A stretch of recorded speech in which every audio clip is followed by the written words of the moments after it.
Olá, bom dia, tudo bem? Graça e paz em nome de Jesus para cada irmão e irmã que se encontra nesse domingo nas suas casas. Que Deus abençoe profundamente. Estamos começando um novo tema agora.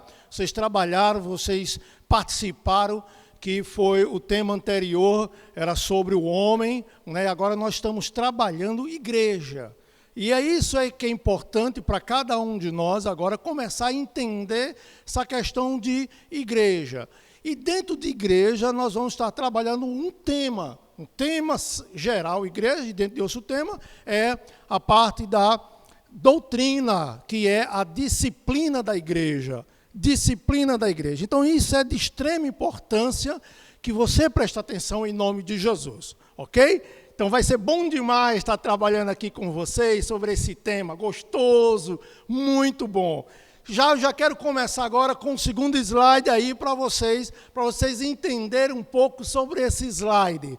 Uma frase que o Senhor Jesus diz lá em Mateus capítulo 16, versículo 13 e 18, como vocês estão vendo aí. Como ele diz, um dos versículos ele deixa muito bem claro: também te digo que tu és Pedro, e sobre essa pedra edificarei a minha igreja, e as portas do inferno não prevalecerão contra ela. E é interessante esse diálogo que Jesus tem, tanto com Pedro como com seus discípulos, um momento lá, um diálogo, porque algumas pessoas estavam perguntando: Senhor, o que você é? És Elias? És algum dos profetas? Jesus não responde, mas particularmente Jesus conversa com os seus discípulos e faz essa pergunta. E Pedro responde: tu és o Cristo, o Filho de Deus vivo. E aí ele, muito bem, Simão Barjonas, revelar a si mesmo algo que é feito do Pai. E aí ele diz, nesse versículo, nessa porção das Escrituras, ele diz: e também te digo, Pedro, além de você ter dito que eu sou o Cristo, Filho de Deus vivo, eu também te digo sobre essa frase, que também te digo, Pedro, que sobre essa pedra, essa frase que você disse, essa afirmação que você disse, eu também edificarei a minha igreja, e as portas do inferno não prevalecerão contra ela. Sabe de uma coisa, querido? Isso é bastante atual. Sobre essa questão das portas, né? Bastante atual. Quem diria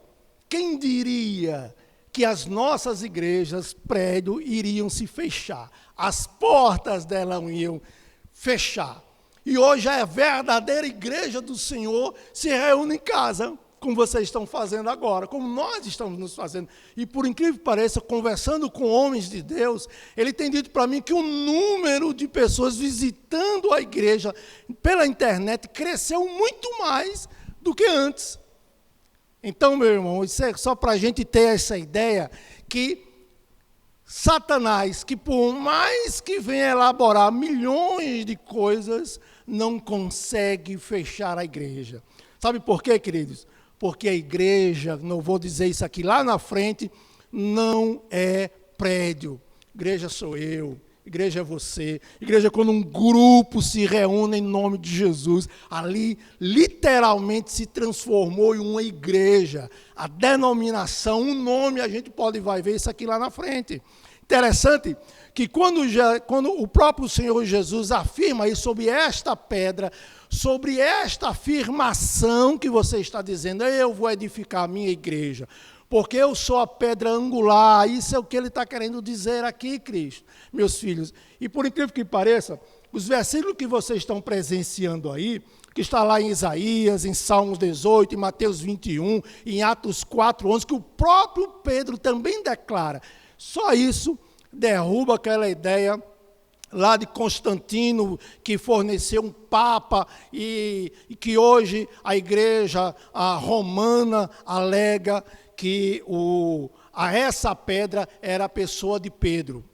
Olha o que é que diz em Atos capítulo 4, versículo 11. Este Jesus, isso é Pedro, no capítulo 4 de Atos, com ele e João conversando com as autoridades, sendo questionado, e ele aplica esse versículo.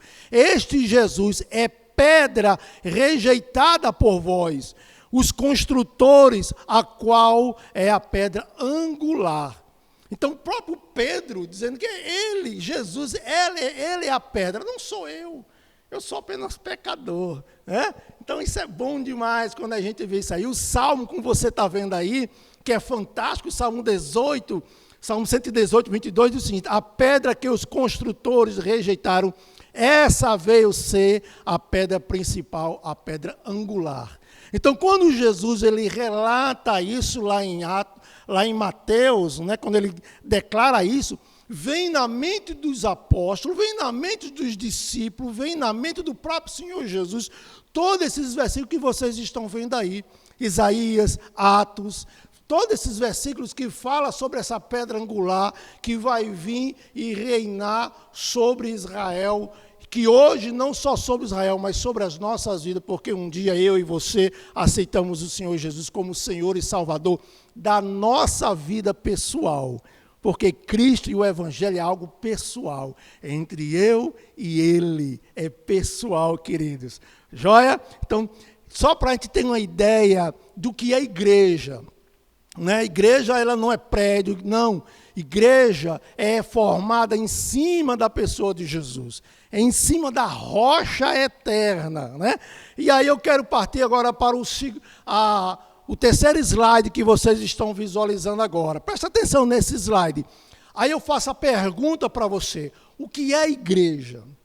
O que é igreja? Igreja são todas as pessoas em todo o mundo que se convertem a Cristo Jesus, e também segue a sua palavra, e como corpo de Cristo. Uma igreja ela é formada por pessoas, não por construções físicas, que é a construção de templo. As pessoas se reúnem na igreja, e a igreja, as pessoas não se reúnem na igreja. É a igreja que se reúne em um lugar. Preste atenção nisso, querido. Né? As pessoas não se reúnem na igreja. Não é. É a igreja que se reúne em algum lugar. Então, hoje, nesse momento que você está me assistindo agora, no nosso IDV, de domingo, pelas 9 horas da manhã, isso é igreja. Você está reunido com a sua família, com a sua esposa, com seu irmão, com seu pai. Você está reunido, se tornou isso a igreja. Hoje nós estamos crescendo mais e mais, vivenciando essa ideia de igreja. Até porque no Novo Testamento, as cartas do apóstolo Paulo, ele direciona para as igrejas nos lares. Nos lares. Então isso é de extrema importância para mim e para você, queridos.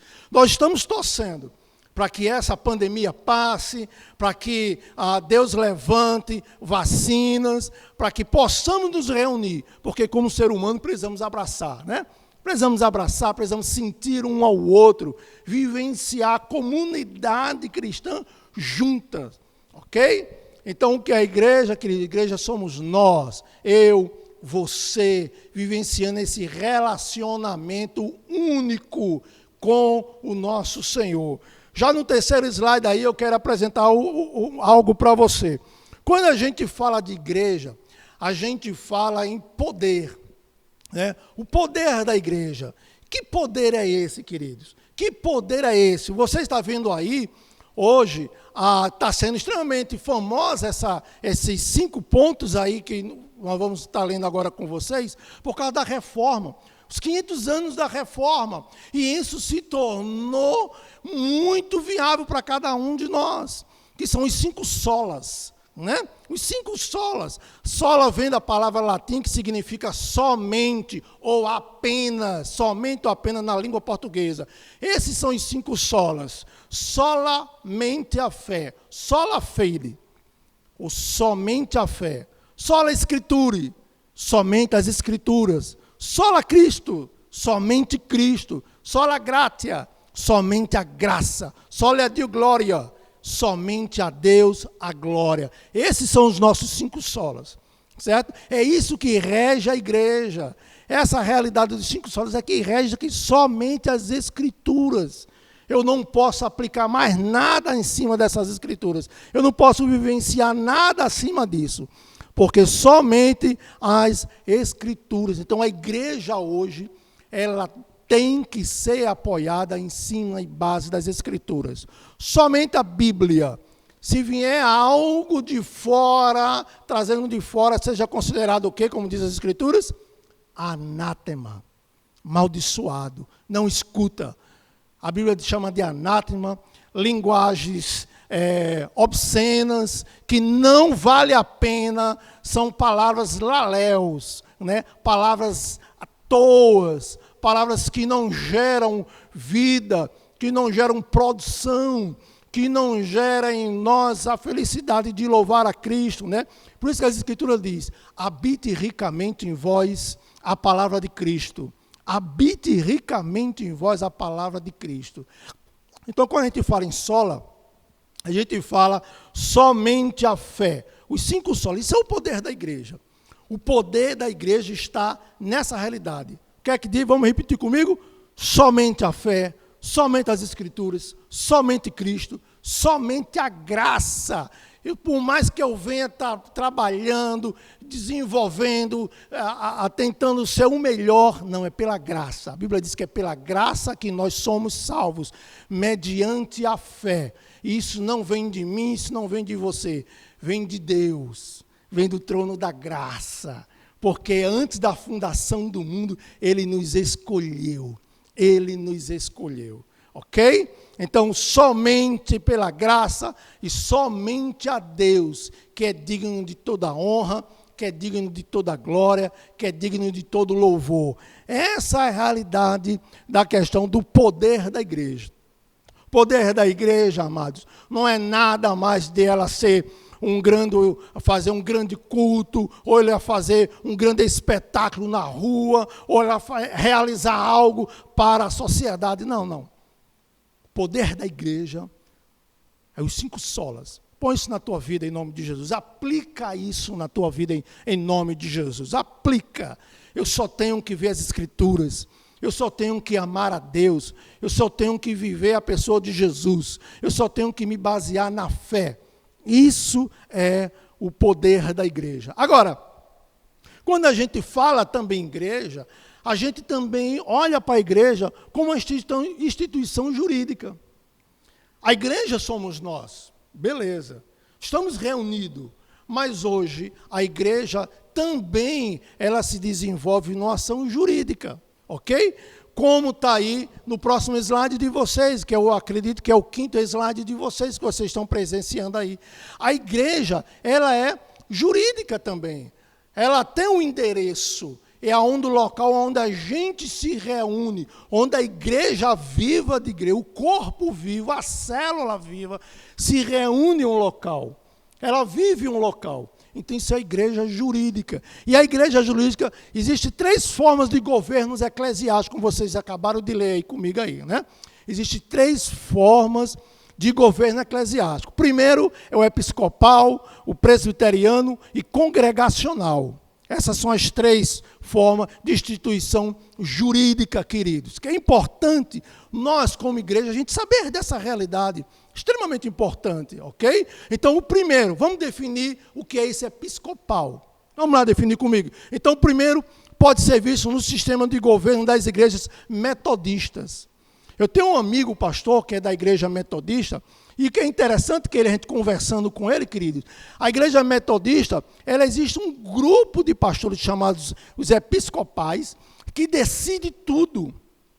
É eles, a ordem vem deles para a igreja, né? A doutrina vem dele para a igreja. Então, isso é uma forma de governo episcopal, vem dos seus bispos, vem de cima para baixo, do corpo humano que é realizado para isso aí. Então, a igreja metodista, ela usa esse método, né? Metodista, ela usa esse método. A anglicana também, ela tem esse mesmo método, que é a questão do episcopal. O segundo, a igreja presbiteriana. Nós conhecemos muito bem, nós temos grandes pastores presbiterianos, ok? Os reverendos presbiterianos. Mas também ela tem um grupo de presbítero que toma as decisões por ela. Quando se fala em igreja, corpo, pessoas, muitas vezes não participa do desenvolvimento eclesiástico, das normas eclesiásticas da igreja. Elas são decididas isso por um presbitério, por presbítero. E essas pessoas é que tomam as decisões. Quando essas pessoas, esse presbítero, não estão concordando com o reverendo que está naquela igreja, geralmente o presbitério se reúne e tira aquele pastor. Algum tempo atrás, algumas igrejas presbiterianas viviam de rodízio, os metodistas vivem de rodízio. A cada 4 anos, a cada 3 anos, os bispos decidem que a pessoa tem que sair. Algumas igrejas presbiterianas ainda têm dessa forma, porque o presbitério toma uma decisão, certo? E a terceira, para a gente ver essa questão de institucional, a gente enxerga a congregacional. Ok, filhos? Congregacional, que é o terceiro ponto aí. E que igrejas são congregacionais? São os batistas e as igrejas congregacionais. Então, nós aceitamos o Senhor Jesus, entramos numa instituição jurídica batista. Por que nós somos congregacionais? Porque é corpo. Tem o pastor, os pastores da igreja, como a nossa igreja tem vários pastores, não toma decisões sozinho. Ele leva isso para a congregação. E a congregação junta, discute, ora. Por isso que existe culto administrativo, que isso é extremamente importante. Culto administrativo. E é nessa reunião administrativa, nesse culto administrativo, que há a decisão da congregação. Ok, filhos? Por isso que nós somos batistas, porque nós somos congregacionais. Ok, queridos? Então, isso é de grande importância para eu entender o que é igreja. Igreja, instituição jurídica. Eu tenho que entender essa. Existem muitas outras igrejas e muitas outras denominações que não adianta a gente estar falando aqui. Esse aqui eu trouxe para vocês só para a gente ter uma ideia do que a gente conhece, de como a gente desenvolve essa ideia aqui para vocês. Quando a gente fala de igreja, doutrina de igreja, eu tenho que começar por esse princípio. Ok? Primeiro princípio que eu coloquei aí, que a igreja ela é formada em cima da pessoa de Jesus. Primeiro princípio, formada na pessoa. Ele é a nossa rocha. E quando eu aceito Jesus, eu faço parte de um corpo. E esse corpo se encontra com outra pessoa que se converteu a Jesus, e ali onde há 2, 3 reunidos, no nome dele, a igreja se reúne. Ok? Então, igreja como corpo, vivenciando esse momento de corpo, somos nós. Você que está em casa, eu faço os cultos uma vez por semana na nossa casa, agora estou tentando aumentar para 2 vezes por semana. Isso é a igreja se reunindo. É a igreja se reunindo. Ok, filhos? Então, igreja congregacional. Ok? Agora, eu quero também trazer para você, no próximo slide aí, que é o slide número 6 aí para vocês. Existe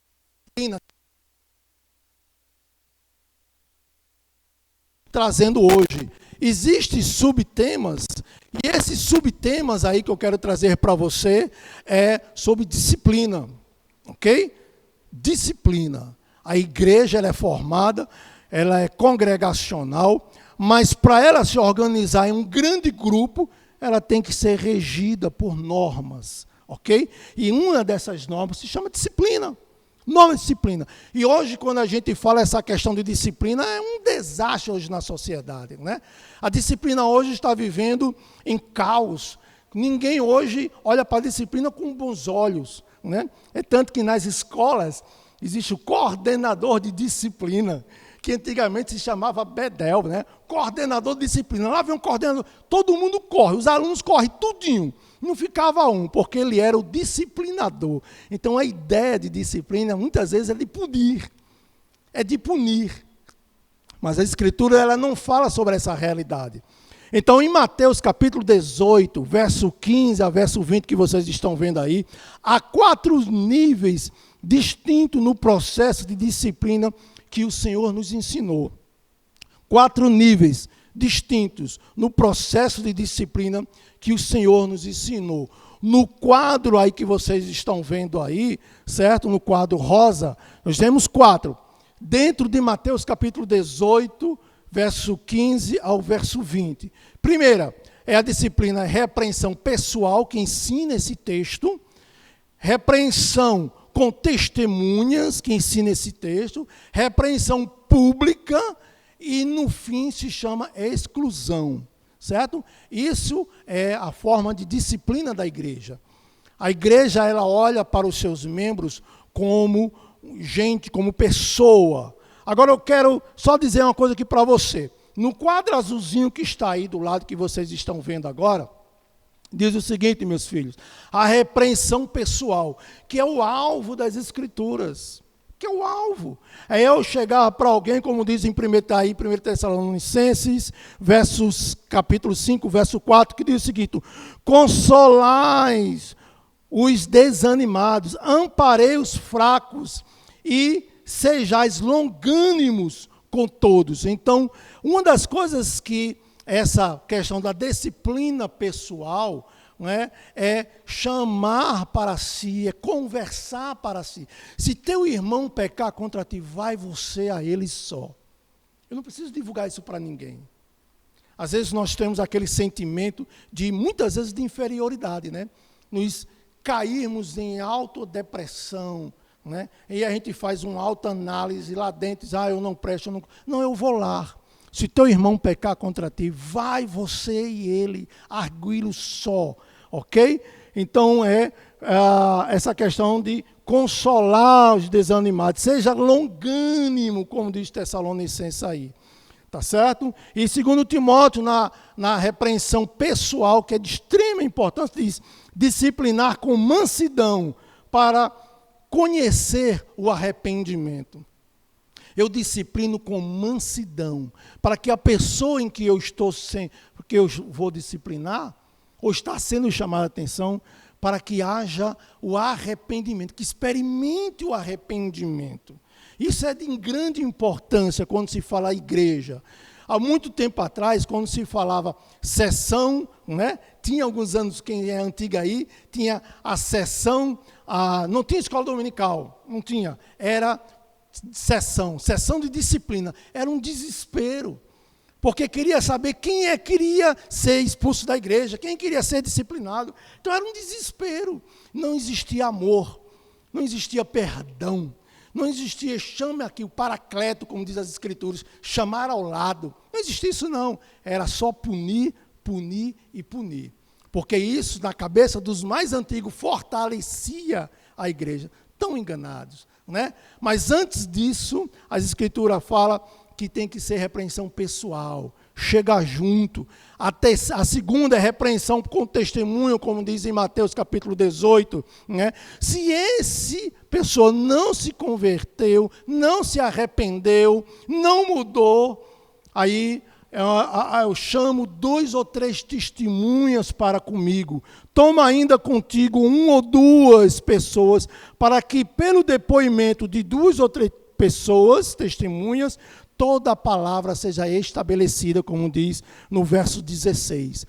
Toda a palavra seja estabelecida. Então, existem passos que o Senhor Jesus falou sobre a questão da disciplina na igreja. Não é somente punir, existem passos, chegar junto. Não se arrependeu, então eu vou chamar mais 2, 3 pessoas para estar comigo, não para punir, mas para chamar, para estar junto, para correção, para viver a graça do Senhor. A terceira, o cara não se converteu, se arrependeu, o cara ainda não entendeu que disciplina é restaurar a alma da pessoa, sentimentos dele, aí vai para a repreensão pública. Aí sim, queridos, é que pode levar a igreja, repreensão pública, como diz o próprio texto base aí. Mas eu coloquei esse versículo aí só para a gente ter uma ideia. O que é que diz esse versículo aí? Em repreensão pública, 1 Timóteo 5, 20, diz o seguinte: quanto aos que vivem em pecado, repreende-os na presença de todos, para que também os demais o quê? Temam. É isso que chama as Escrituras, né?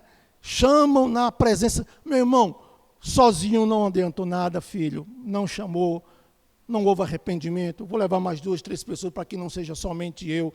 diante das testemunhas, não se arrependeu do seu pecado, aí eu vou ao público, para que os demais temam. É isso que está aqui em 1 Timóteo capítulo 5, versículo 20. Essa é a realidade.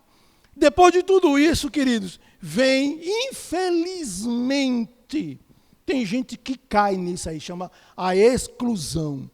Infelizmente, vem a exclusão, que está em 2 Tessalonicenses, no mesmo texto base, lá de Mateus, mesmo texto base, mas eu coloquei outros textos para apoiar o texto base. Está em 2 Tessalonicenses, capítulo 3, versículo 14 e versículo 15. Olha o 14, o que diz? Caso alguém não frente à obediência, não obedeça a nossa palavra dada por essa epístola, notai-o, nem vos associeis com ele, para que fique envergonhado. Então a Escritura diz, olha, nem chegue perto, nem se associe a ele. Olha Tito, o que é que diz? Evita o homem faccioso, o homem que gosta de divisão, gosta de briga, gosta de confusão. Evita esse homem, evite. Depois de admoestá-lo primeira, segunda vez, pois sabes que tal pessoa está pervertida e vive pecando, por isso si mesma está condenada. Então esse é o único momento de dor da igreja, porque a igreja ela não foi feita somente para disciplinar a questão da expulsão. A igreja ela foi feita para restaurar. Restauração. Isso é que é o importante para nós. E lá na frente, eu vou abrir aqui lá na frente para que vocês tenham uma ideia para que serve a restauração, para que serve a disciplina. Não é somente para o âmbito da igreja, não. Ela expande para fora da igreja. Ok, filho? Então, no próximo slide, que é o nosso último slide aí para você, quero dizer uma coisa aqui para você. Como deve funcionar essa disciplina na igreja local? Essa disciplina lá de Mateus, capítulo 18, versículo 15 ao 20, como deve funcionar agora? Agora que eu entendi que ela funciona da forma de eu ser pessoal, levar testemunha, depois que não dá, eu levo para a igreja, já que nós somos congregacional, a igreja em si conversa, e aí, infelizmente, como diz lá o texto que nós acabamos de ler em Tito, capítulo 3, não se arrependeu, infelizmente, como diz lá também nas cartas de Coríntios, né? Entrega, 1 Coríntios, entrega a alma, o espírito a Deus e o corpo a Satanás, porque não há arrependimento, ok? Agora, vamos trazer algo prático aqui para nós encerrarmos esse momento aqui, falando sobre igreja e disciplina. Algo prático aqui para vocês. Eu trouxe 4 formas de disciplina eclesiástica para que demonstre amor. Não é somente punir, não. Existe amor. Eu botei 4. A primeira diz o seguinte: a disciplina eclesiástica mostra amor pelo indivíduo a fim de que ele ou ela seja alertada e trazida ao arrependimento. Ok? Eu posso estar errado, às vezes na minha cabeça, como novo convertido, ou até mesmo já antigo, já na fé.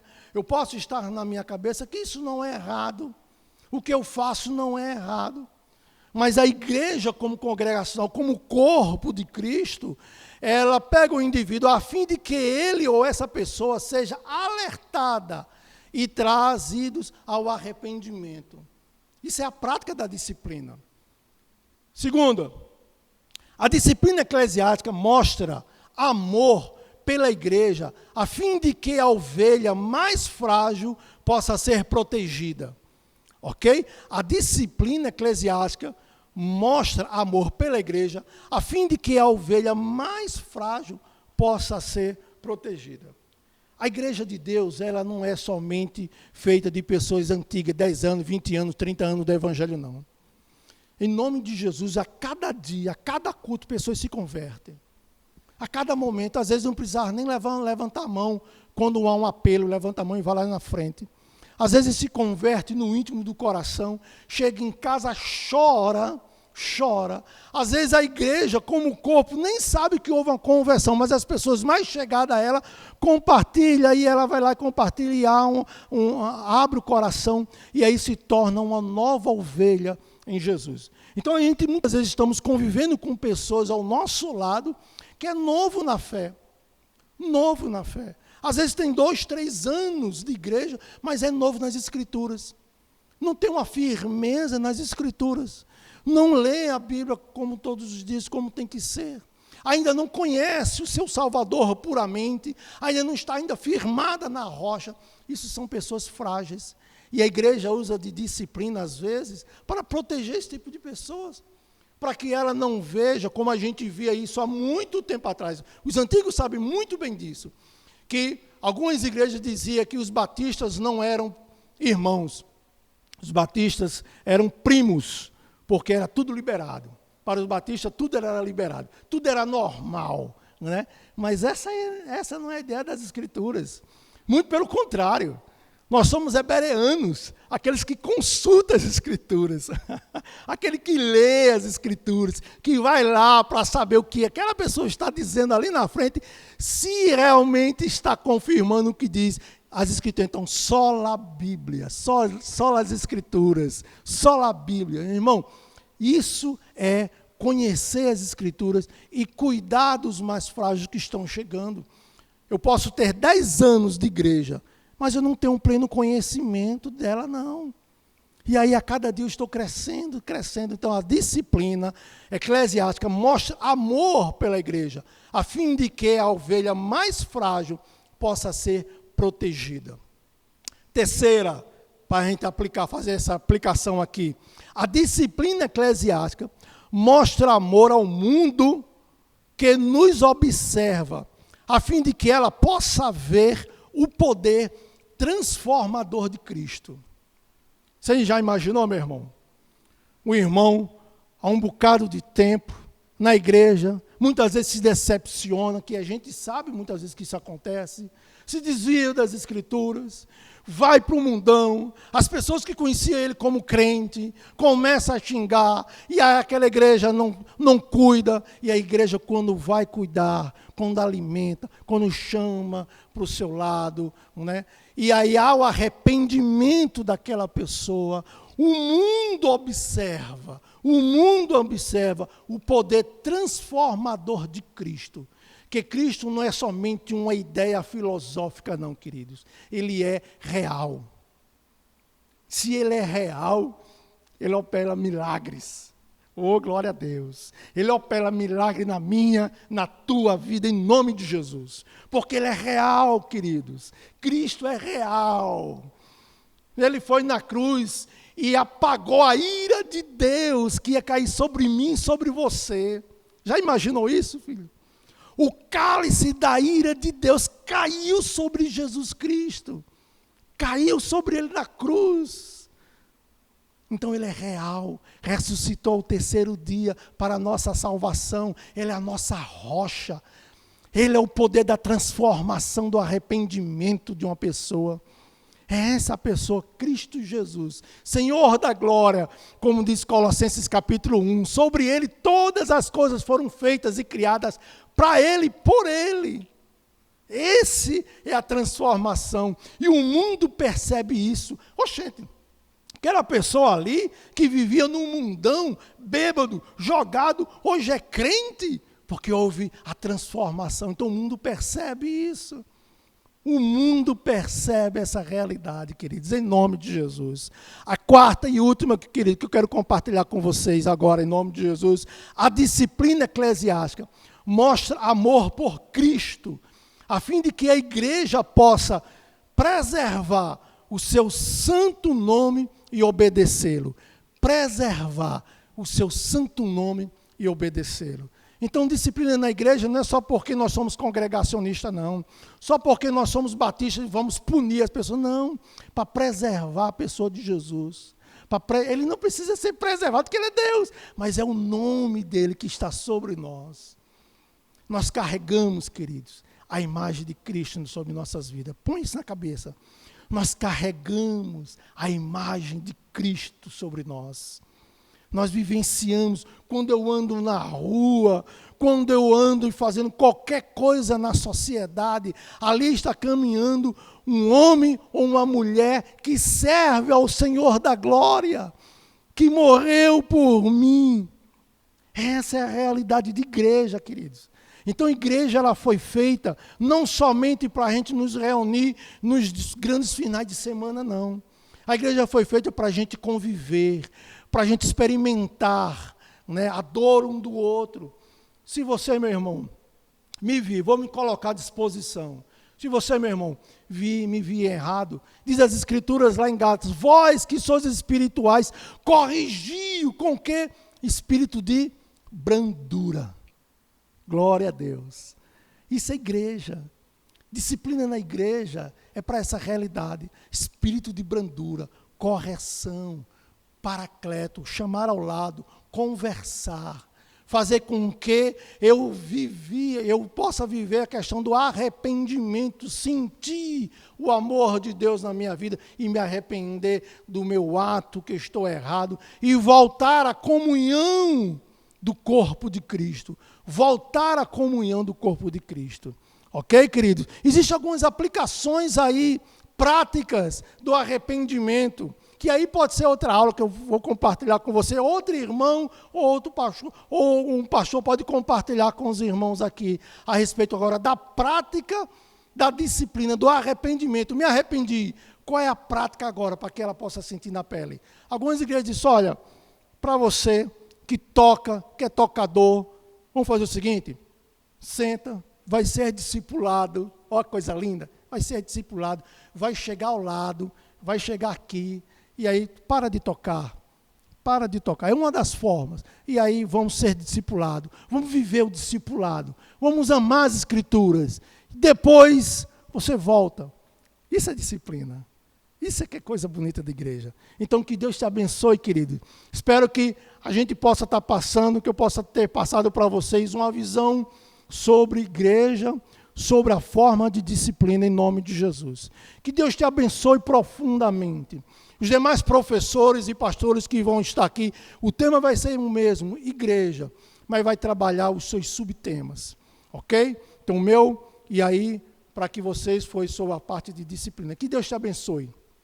E vamos orar ao Senhor, para que a gente não possa ser disciplinado, nem por Ele, Senhor da glória, e nem pelo corpo de Cristo. Somos pecadores, possamos cair, mas que sejamos sensíveis à voz do Espírito, que venhamos a ser sensíveis. Vamos orar em nome de Jesus? Deus amado, em nome de Cristo Jesus, queremos te agradecer pela beleza da tua santidade, pelo que o Senhor é.